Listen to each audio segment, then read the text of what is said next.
Corrillos Televisión presenta Yo Opino. Las propuestas de la sociedad civil para impulsar gobiernos eficientes en los territorios. Yo Opino. Dirige Juvenal Bolívar.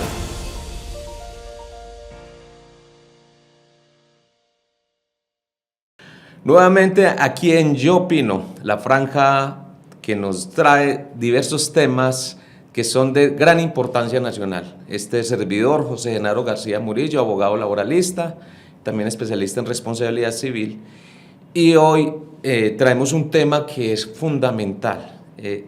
Para los que no lo sepan, aproximadamente el 3 de abril de este año empieza a regir un nuevo Código Procesal del Trabajo.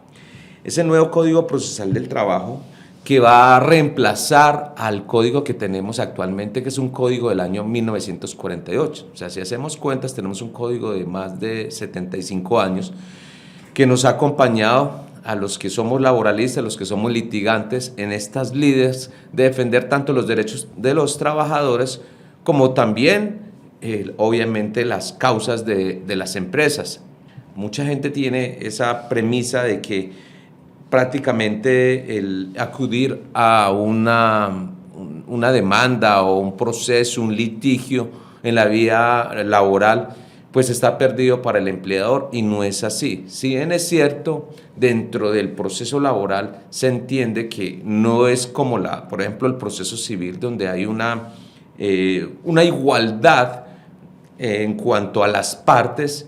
En el código o en la justicia procesal laboral se entiende que hay una parte que es más débil, como es la del trabajador. La parte débil de la relación contractual laboral es el trabajador, y que por ende, pues obviamente los jueces de la República están para, si se logra demostrar que la empresa ha incurrido en, qué sé yo, pongo un ejemplo, en un litigio por culpa patronal porque no le aportó, supongamos, las botas de dotación, y obviamente sufre un accidente donde se desploma por otro trabajador y le cae precisamente, y él sufre una fractura o hay una herida que le causa una pérdida de capacidad laboral, pues seguramente para ese empleador le va a ser muy difícil demostrar que no incurrió en esa omisión, en esa negligencia, porque acordemos que es una obligación de los empleadores entregar los elementos de protección personal a los trabajadores, y además la dotación. Entonces, en esa situación, para el empleador será un poco difícil pues demostrar que sí cumplió. Otro caso es, por ejemplo, cuando el empleador hizo todo, desplegó todo, además lo dejó documentado, y puede demostrar que sencillamente él sí cumplió con todas las especificaciones, todas las demandas, y pudo levantar actas, llamados de atención, memorandos, donde es el trabajador el que de forma injustificada, pues sencillamente presentaba esa negligencia ante cumplir con todas esas obligaciones que es portar los elementos de protección personal. Entonces vemos que hay esas dos situaciones. Para este caso, seguramente, y obviamente si la empresa tiene un abogado juicioso, un colega juicioso, pues podrá demostrar que debe declararse indemne el empleador, por cuanto la responsabilidad es enteramente del trabajador, ¿sí? Entonces, tenemos que cortar ese mito, es que muchos empresarios sí dicen, es que yo ya para qué me presento si hay una situación ventajosa para el trabajador, y entonces pues yo ya estoy perdido, se puede mostrar, lo cual no es así. La vía práctica no es así. Yo siempre le digo a los empleadores, si usted quiere una muy buena defensa ante cualquier litigio, y lo decía en un video que hace poco subí a las redes sociales, que es usted hacer una adecuada contratación y hacer una supervisión muy estricta de que se estén cumpliendo toda la normatividad en cuanto a seguridad en el trabajo, riesgos laborales, ahora que está el tema del acoso laboral, esos protocolos y el acoso laboral sexual. Entonces estas situaciones son necesarias antes que nada de iniciar ya en pleno con nuestra presentación o con nuestra disertación acerca del nuevo Código Procesal del Trabajo. Me pareció importante dejar eso en claridad para nuestros televidentes. Bueno, tenemos un código en el año 1948, lo cual prácticamente nace casi que en un estado de sitio, y obviamente es un código pre-constitución de 1991. No podemos olvidar que para la expedición de ese código estamos en una situación muy difícil, que fue el inicio de la guerra política, la cual inicia prácticamente con el asesinato del doctor Jorge Eliezer Gaitar en Bogotá, el llamado Bogotazo, en ese mismo año 1948. Bueno, la nueva ley que entra a regir ahorita, más o menos el 3 de abril del 2026, es la ley 2452 del 2025. Más o menos yo les voy a hablar en unos términos muy sencillos que trae la norma. La norma es un código de más de 75 años. Es un código además que, pues obviamente, si bien es cierto, tiene muchas, para ese momento tenía situaciones de, por ejemplo, la oralidad, el libre convencimiento para el juez. El libre convencimiento es que no hay una tasa fija, pues por así decirlo, el juez no está limitado a pruebas solemnes para tener esa convicción de si hay, por ejemplo, un vínculo laboral o no hay un vínculo laboral. No, eso es lo que se llama una libertad probatoria, y eso existe en el proceso laboral. Bueno, como ya les decía, esta norma que poco a poco va a ir terminando, lo digo poco a poco porque no va a terminar de inmediato, algo es muy claro, hay que decirlo. Este código actual va a tener vigencia sobre los procesos que se hayan presentado antes de la entrada en vigencia de esta ley 2452 del 2025, ¿sí? Entonces, como ya les decía, esa situación de que ya el código desaparece no es así. No, posiblemente se han hecho unas proyecciones, es que este código nos va a acompañar más o menos unos 10 años más, o sea que los abogados litigantes tenemos que ser muy estrictos en cuanto que va a haber esta transición, ¿sí? En que va a tener vigencia el código actual, o sea que los procesos se van a seguir manejando por este código actual, y los que se presenten después del 3 de abril del 2026 que se van a estar regidos estrictamente con el nuevo Código Procesal del Trabajo. Bueno, ¿qué se busca con este nuevo código? Porque obviamente hacer una reforma a una normatividad, la normatividad procesal, pues necesariamente tiene que tener un impacto. ¿Qué buscó el legislador? ¿Qué busca el legislador? Pues con este nuevo código. Antes que nada, también quiero manifestar que este código tiene una iniciativa, no necesariamente gubernamental, no es del gobierno nacional, ¿sí? No es obligatoriamente del legislativo, no, nace de la alta corte, de nuestra especialidad laboral, que es la sala laboral de la Corte Suprema de Justicia, y ellos, los magistrados, obviamente con aporte de gremios de empresarios, de trabajadores, de abogados, porque pues obviamente todos estamos, me incluyo porque yo soy abogado litigante, todos estamos inmersos en estas situaciones día a día. Entonces somos los llamados a dar esos aportes para hacer una justicia más expedita. Entonces, dejando claro que es de iniciativa de las altas cortes, en este caso de la sala laboral de la Corte Suprema de Justicia, es que se le empezó a darle luz verde a este nuevo Código Procesal del Trabajo, y que es lo que tenemos hoy como la 2452, la ley 2452 del año 2025. Normalmente hay procesos, lo digo porque yo tengo un proceso muy moroso, les digo con toda franqueza, de alrededor de más de 4 años, en lo cual no he podido ni siquiera recibir una sentencia de primera instancia y es una situación muy difícil. ¿Qué se busca con este nuevo código? Reducir esos tiempos a 12 o 15 meses. Eso es lo que tiene obviamente las personas, los autores o los promotores o quienes, digamos, tuvieron esa buena intención de modernizar un código, pues que obviamente, si bien es cierto, tenía cosas muy importantes, como ya les decía, la oralidad, el libre convencimiento para el juez, no tan ritual como en la parte civil o con la parte administrativa, aunque la parte administrativa, por ejemplo laboral, ha ido copiando muchas situaciones jurisprudenciales en cuanto a no quitarse ese el juez ser tan estricto, ceñido a lo procedimental para, digamos, para tener, como ya les decía, ese libre convencimiento, pero entonces eso se buscó con el Código del 48.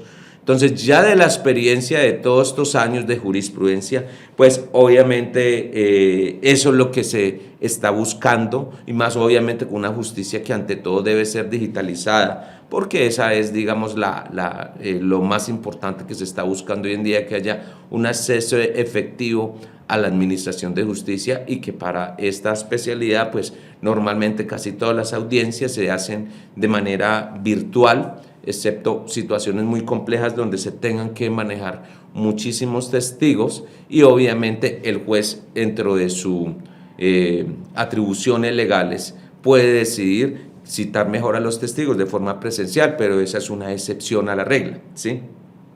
Entonces, lo que se busca, retomo, son 12, 15 meses más o menos que dure un proceso. Y es que tiene lógica, porque es que el proceso laboral lo que está haciendo es, vamos a solucionar asuntos sociales y económicos. El proceso laboral es un fruto de una jurisprudencia en Francia, donde se dio cuenta esos magistrados de esa época. No me acuerdo el año y el siglo, pero pensaría yo que es siglo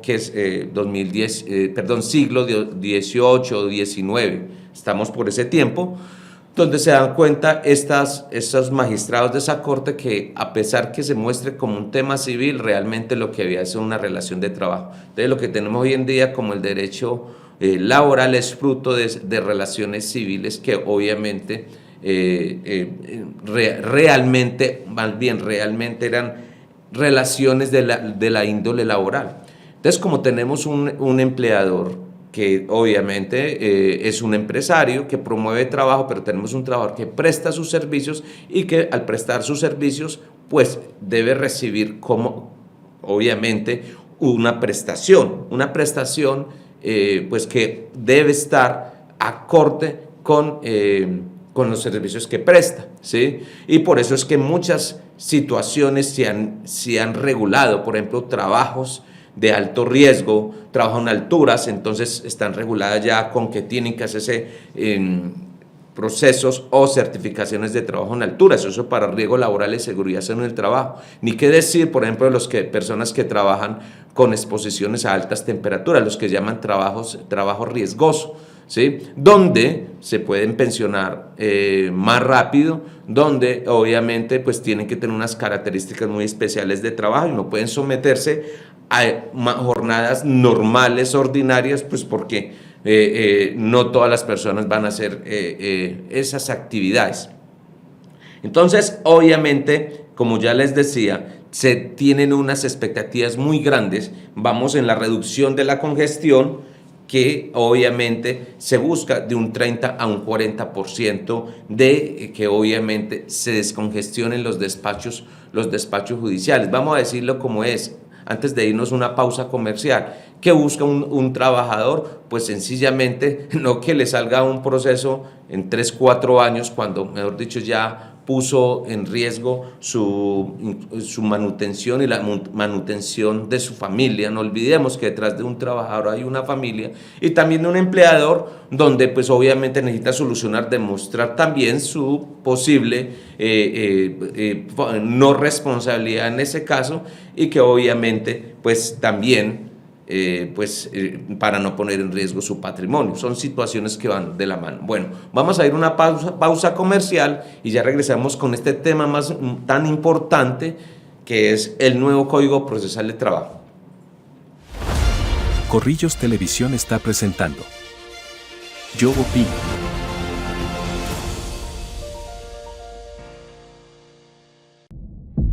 Nuestro corazón impulsa la energía que por décadas ha movido a Colombia, pero también impulsa a un país que brilla con el anhelo del mañana, con la fuerza del sol, el aliento del viento y la promesa de una transición hacia un futuro más limpio. Impulsa la innovación sin límites con mentes brillantes que solucionan los desafíos energéticos. Impulsa la vida cuidando cada especie, cada gota de agua y operando en armonía con la naturaleza. Impulsa los sueños de miles de jóvenes que reciben una beca para forjarse un mejor futuro. Impulsa la esperanza de las familias que han dejado de cocinar a leña. Por fin tenemos gas. ¡Alegría, abuelita! Impulsa la unión con caminos que acercan a nuestra gente. Es el corazón de Colombia, es nuestro latido, que nos impulsa, que nos llena de orgullo, que lidera con pasión la transición energética, forjando el país que amamos.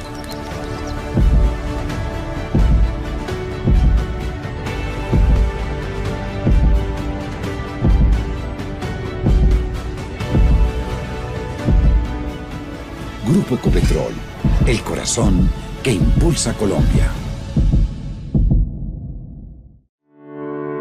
En Autoservicio Díaz atendemos todas las marcas, diésel y gasolina, servicios de mecánica general, sincronización, frenos, suspensión, cambio de aceite, desvare a domicilio, electricidad automotriz, plantas, arranques, instalaciones.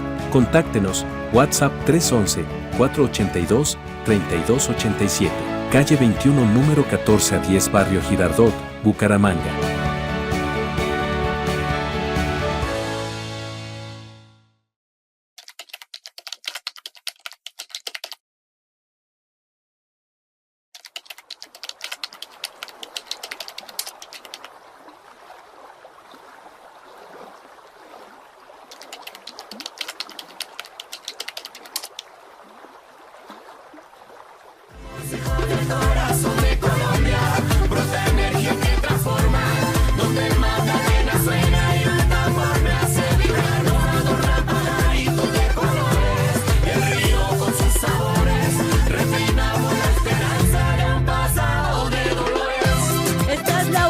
del Magdalena Medio, que camina hacia el desarrollo sostenible y la transición energética.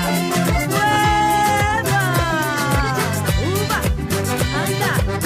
¡Óyelo!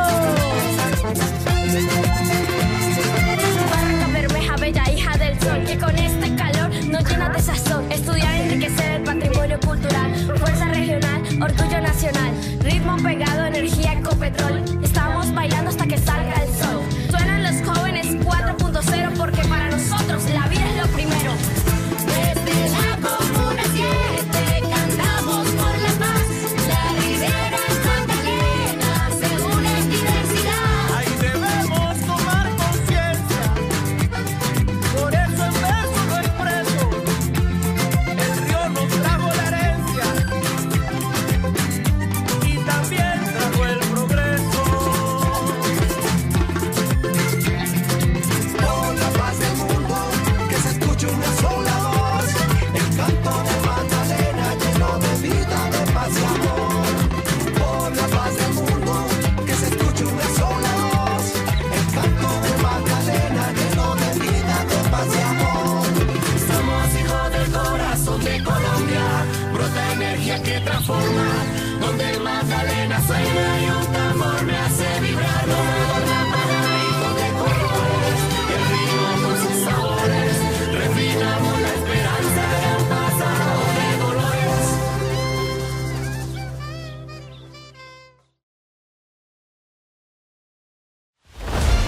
Corrillos Televisión está presentando Yo Opino.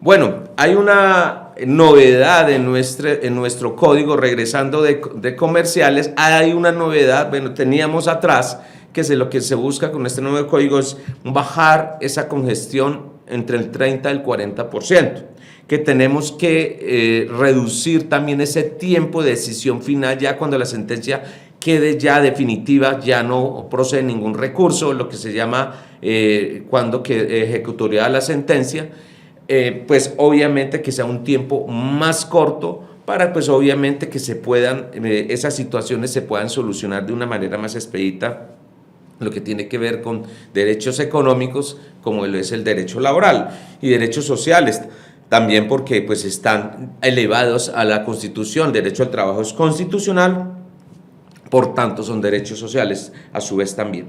Hay una situación que es que mucho se presenta todos los días. Uno presenta una demanda en tal sitio y cada rato se inadmite o se rechaza y la envían a otra, por decir algo, a otra región, ¿sí? Y esto obviamente viene el código a regular esta situación y decir, no, todos los jueces de la República son, digamos, están investidos de la obligación de conocer del proceso. O sea, aquí se va a restringir un poco, no quiere decir que desaparece, porque para eso está el tema de lo que tiene que ver con la situación de cuál es la competencia territorial, la competencia por el tema de la rama que se maneja, ¿sí? Pero obviamente los jueces de la República ya no podrán, digamos, deportivamente rechazar un proceso porque a su juicio él decide que él no es el competente y de manera que se envía a otros despachos y quien pierde es el trabajador, porque pues mientras deciden estos, digamos, conflictos de competencia, pues queda en medio el trabajador, pues que lo que está buscando es su justicia para sus derechos vulnerados, o una empresa también, ¿sí? Pues queda en el medio y mientras deciden estas situaciones que es estrictamente procesal, pues los derechos o que un juez de la República emite una sentencia, pues obviamente se va a demorar muchísimo. Hay una situación que también no puede pasarse por alto, que es una que se estaba pidiendo, que es que es la sentencia anticipada.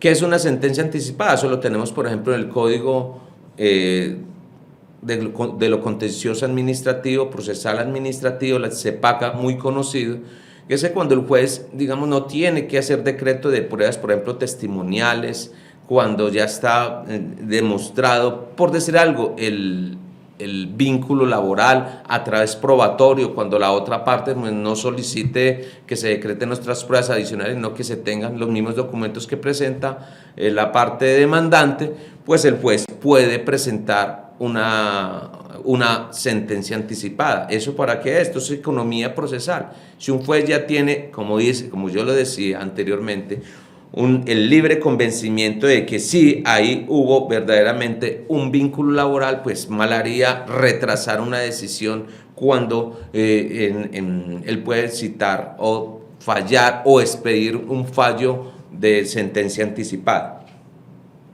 Bueno, y en esa sentencia anticipada, pues obviamente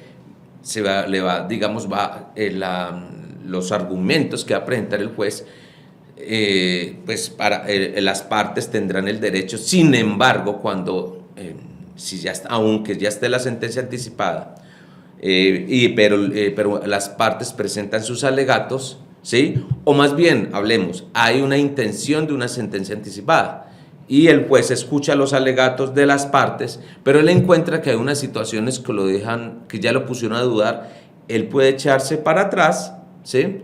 Y obviamente pues decir, no, la verdad, retraigo la intención de presentar una sentencia anticipada porque hay unas situaciones que yo quiero corroborar antes de, pero sin embargo, como ya se supone ya celebrado la diligencia de conciliación, pues sencillamente se entiende que esta ya fue celebrada con todo lo, obviamente, no es que eche para atrás nuevamente, sino que o sea, se empieza el proceso desde la conciliación. Los otros, digamos que trámites que son posteriores a la conciliación es con lo que se va a iniciar el proceso. Bueno, reducción de costos de un 50 a un 60%, por eso pues obviamente se necesita para esta situación pues más personal en lo que tiene que ver con la rama judicial. No se puede pensar en hacer una reforma cuando obviamente no hay el personal suficiente para que esa justicia, vuelvo a reitero, sea expedita, que es lo que en cualquier rama del derecho es lo que todo ciudadano en Colombia está esperando, que haya una justicia rápida, no una justicia morosa.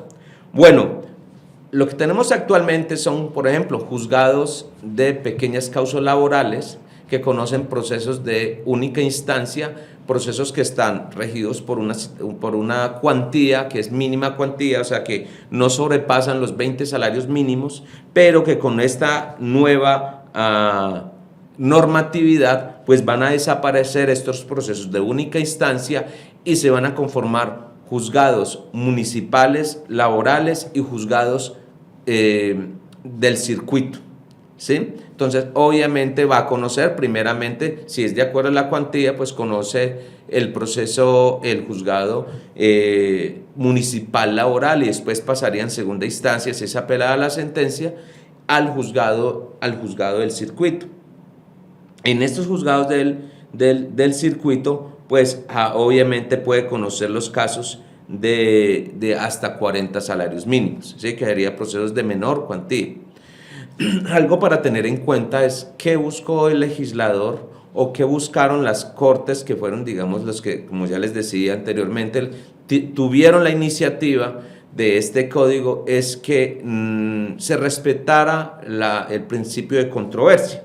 ¿Qué es el principio de controversia? Pues que si yo no estoy de acuerdo con una decisión judicial, pues yo pueda presentar los recursos de ley. Pero mire usted que en los procesos actuales que se llevan en los juzgados de pequeñas causas laborales se dicta la sentencia y así como quedó, ¿sí? No hay como tal presentar apelación.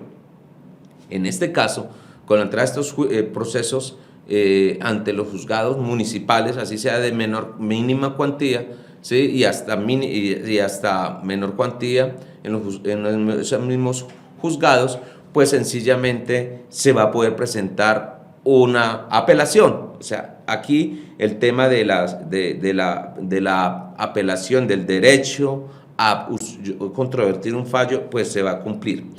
Bueno, y obviamente va a haber un reparto, va a haber un reparto nacional, como ya les decía, los jueces ya no pueden hacer esa situación de que yo no soy el competente para mirar este proceso porque va a ser una descentralización judicial digital. Cualquier despacho, obviamente laboral, en cualquier parte del país puede conocer el determinado proceso. Y eso tiene sentido porque en último usted va a presentar una demanda ante un canal digital, ¿sí?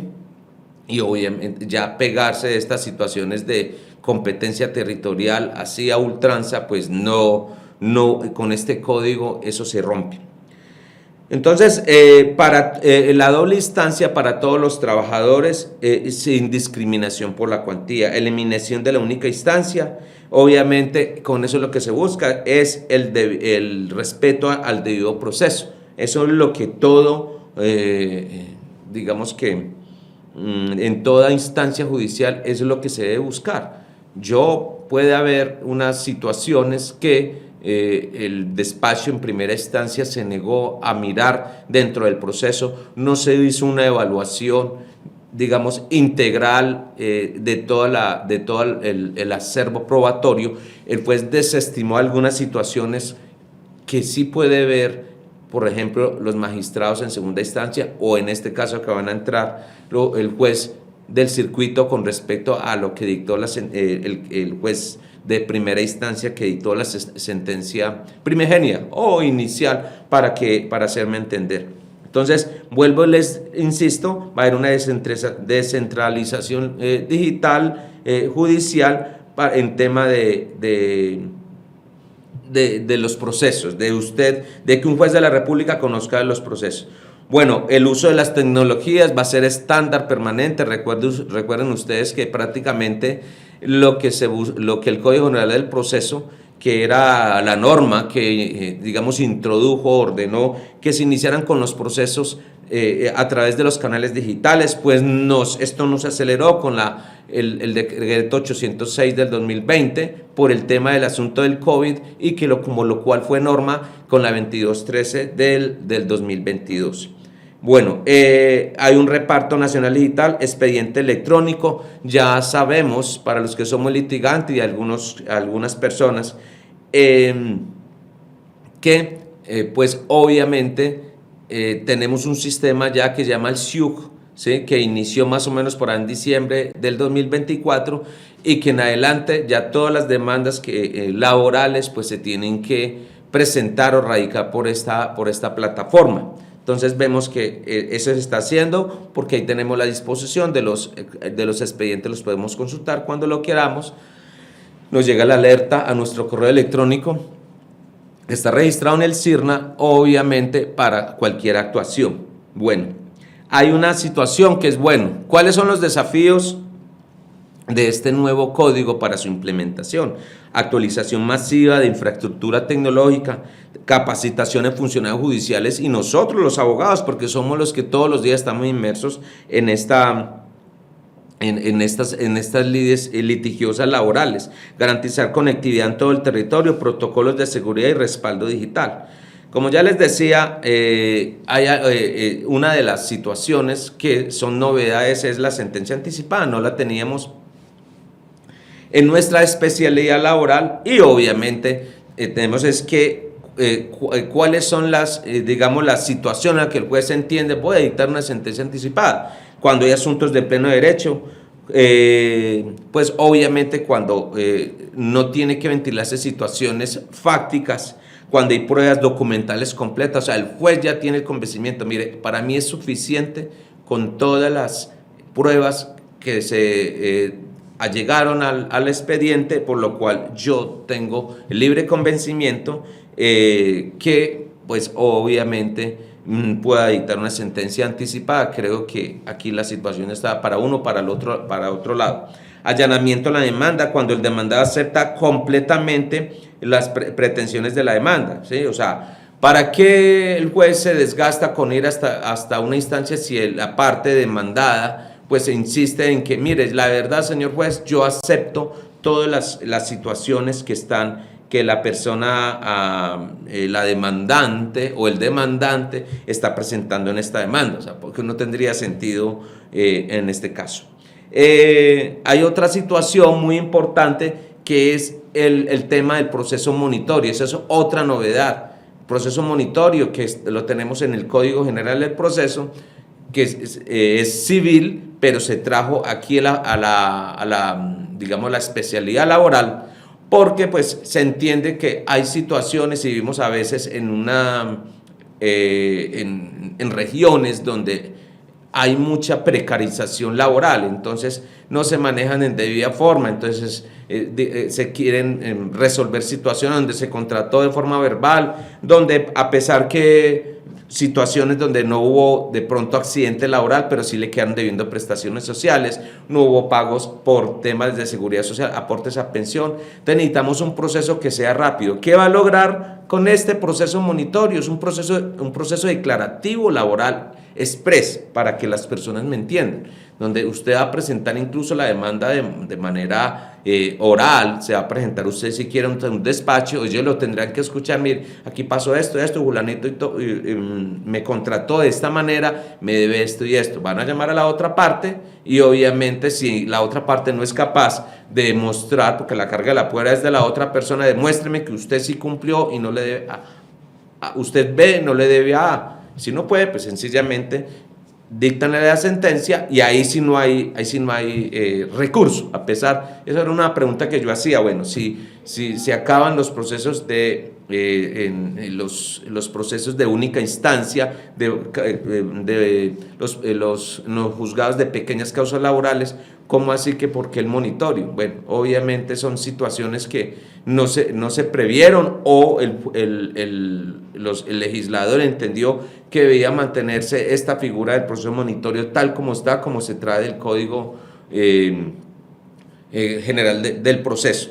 Este proceso monitoreo lo que hace es que reconoce una obligación, y después obviamente esa persona con esa sentencia pues se convierte en un título de valor para hacer valer esas obligaciones claras, expresas y exigibles, ¿sí? Hay una situación que es el tema de la protección de los fueros laborales, situaciones, por ejemplo, de salud, de embarazo, prepensionado, fuero sindical y todo lo demás, discapacidad, que obviamente que más que todo es jurisprudencial, pues en buena hora este código entra a regularlos, los deja dentro de la parte sustantiva. O sea, el código ya sabe, vamos a saber ante una persona que está inmersa en estas situaciones cómo se va a manejar. El tema de que van a haber los jueces de la República tendrán que ser muy dinámicos para que también se respete las situaciones donde hay perspectiva de género obligatoria, e identificar sesgos y proteger poblaciones vulnerables. Entonces, por ejemplo, el caso de la mujer que es acosada, pues sencillamente si hay una orden de reintegro, pues el juez no la va a volver a reintegrar al mismo puesto que tenía, sino que si confiando que la empresa tenga otras sucursales, pues llevarla a otro lugar donde el acosador ya no tenga cómo allegarse a esta persona que está siendo afectada, ¿sí? Entonces el juez tiene que ser muy ingenioso. Acuerde que no lo había dicho, pero aquí hay una justicia, digamos, restaurativa, verdaderamente una justicia restaurativa, una justicia prácticamente como de sanar, de tratar de sanar sin que el juez sea médico, pero sí trata de que tener esa justicia que sea un poco, que no ponga en riesgo a la persona que entra a demandar con respecto a los fallos. Tiene que ser, obviamente, esa justicia que logre que no se siga revictimizando a la persona que ha sido afectada, por ejemplo, en estos temas de acoso, discriminación laboral y lo que ya vemos, acoso laboral sexual. Medidas cautelares reforzadas. Hay algo que, a pesar que nosotros pues intentábamos por una u otra manera, donde muchos procesos incluso se pierden, no por negligencia o omisión del abogado, sino porque los jueces de la República en esta especialidad laboral son muy estrictos para conceder estas medidas cautelares. Ahora sí, usted al presentar la demanda, pues usted va a solicitar medidas cautelares. ¿Eso qué le garantiza? Pues que si hay un fallo a favor, pues sencillamente la contraparte pues tendrá que sí o sí pagar. En este momento hay fallos donde usted puede ser excelente abogado, donde el juez, el magistrado haya dictado un fallo excelente, pero si ya la empresa está liquidada, ¿qué podemos hacer? Pues será presentar algún proceso de simulación, pero ante otra vía judicial, pero ya en ese momento ya habrá una fatiga. Obviamente, ¿quiénes son los beneficiados? Pues obviamente todos. El tema por ejemplo, el tema de la casación, ya los efectos serán en el efecto devolutivo, no suspensivo. O sea, ¿esto qué es? Para quitar, digamos, algunas mañas de, por ejemplo, empleadores que presentan esta casación como una manera de dilatar el proceso, ¿sí? Y que el trabajador todavía no vea ese beneficio dentro de ese fallo que le benefició. Bueno, hay muchas cosas que pues quisiera hablar, pero obviamente el espacio en televisión es muy reducido, pero yo creo que esto es lo más importante, ¿sí? Que es que el juez tiene que ser una parte muy dinámica del proceso, y obviamente que hay situaciones de que para el juez hay convencimiento, pues de dictar sentencia anticipada, medidas cautelares y todo lo que les he venido hablando. Algo que no podía pasar por alto es que se vuelve estricto el juez en cuanto a solicitar que cuando usted conteste una demanda, pues obviamente lo haga presentando todos los argumentos. Ya no va a ser, incluso va a ser una causal de una sanción para el abogado que presente, no estoy de acuerdo. Usted tiene que decir por qué no estoy de acuerdo. Entonces hay que tener mucho cuidado porque ahorita sí nos va a exigir a ser aún más estrictos al momento de contestar una demanda, so pena de una sanción, o que incluso que tales hechos se consideran que fácticamente es casi como una confesión. Si usted no sustenta, porque no está de acuerdo con ese hecho. Bueno, de esta manera terminamos este episodio de nuestro Código Procesal del Trabajo que entra a regir. Bueno, obviamente para todos ya saben que yo soy José Genaro García Murillo, abogado laboralista y también especialista en responsabilidad civil, contractual y extracontractual. Para los que quieran comunicarse conmigo al 318-389-1413 o los que necesiten una asesoría personalizada, nos encontramos en la carrera 13, 3510, oficina 702 del edificio del Plaza. A todos, Dios los bendiga. Corrillos Televisión presentó Yo Opino. Las propuestas de la sociedad civil para impulsar gobiernos eficientes en los territorios. Yo Opino. Dirige Juvenal Bolívar.